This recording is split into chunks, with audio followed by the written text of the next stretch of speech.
Well, I had my operation at Southampton General Hospital, and I was very impressed by the way the whole day was arranged. I was in hospital only for one night, but the staff were very good.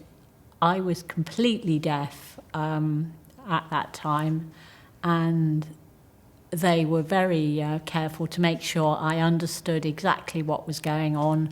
They wrote down things for me, and I would say helped in all sorts of ways to minimise the stress and upset of the operation. They were all very kind and very thorough. With the operation, I actually had mine at the Wessex Nuffield in Chandler's Ford, and I found very, very efficient. I was told to turn up at the hospital at midday on the particular day of the operation, with the operation planned for 1:30. So I turned up, saw the surgeon, Mr. Mitchell, saw the anaesthetist. About 1:45, I walked down to theatre. 2:00, I think I was probably out of it completely. And by 5:00, I was out in the recovery and back up into the ward. I had my operation at Queen Alexandra in June 2011.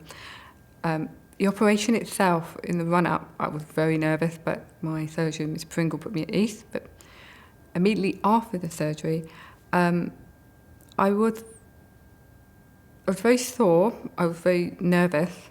The staff were excellent, right down to the nurse staff, to the catering staff, to everybody. But I would say it was the first 24 hours that I was a bit more disoriented. Took me a while just to get my balance. I had my implant at Southampton General Hospital, and I remember I stayed for 2 days, so that's the day of the surgery, and then I stayed for another day, and then I was discharged. It's just an overnight stay in hospital, back home the next day. I went to the Nuffield at Eastleigh. I was admitted at midday one day, and I was home by midday the next day.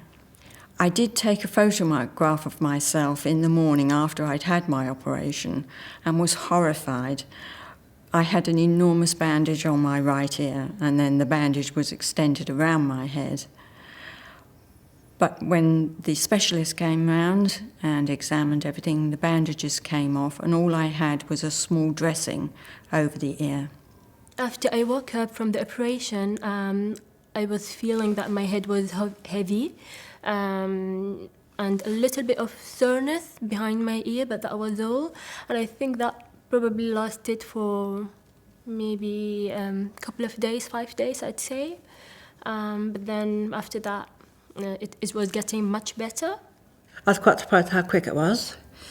And I came round and I was quite surprised to see a turban, big bandage, like a turban on my head.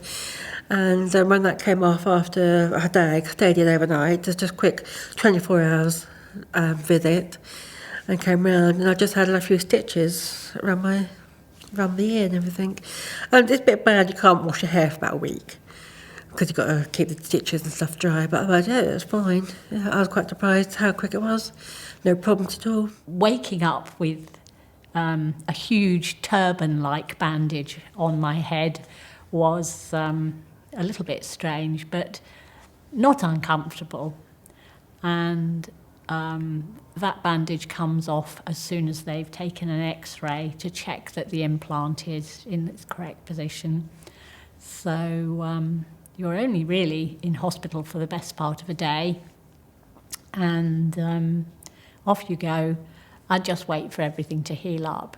I had a little bit of wooziness following the anaesthetic, and I think the side of my head was a little bit sore where the implant had gone in, but as soon as the swelling goes down, really, it's pretty painless all the way through, and they give you plenty of paracetamol to dull the aches and pains anyway. It really didn't take long to recover from that.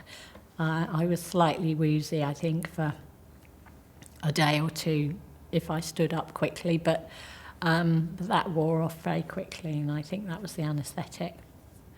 I did suffer a little bit of tinnitus after my implant, but it only lasted for about a month. After the operation, I did feel very dizzy. I do suffer with dizziness anyway. I was dizzy before, but it was quite a lot worse. And that really went on for quite a few weeks. And in the time between the operation and the switch on, which was 6 weeks, the dizziness was quite bad, and I didn't go back to work until after I had the switch on, partly because I wasn't feeling up to it, but also because I only hear in one ear. I was in a silent world during that period, and so I didn't really want to go and mix with people at work and things like that. The stitches are self-dissolving, so no problem there. The wound healed up completely after 2.5 weeks, and then I could wash my hair.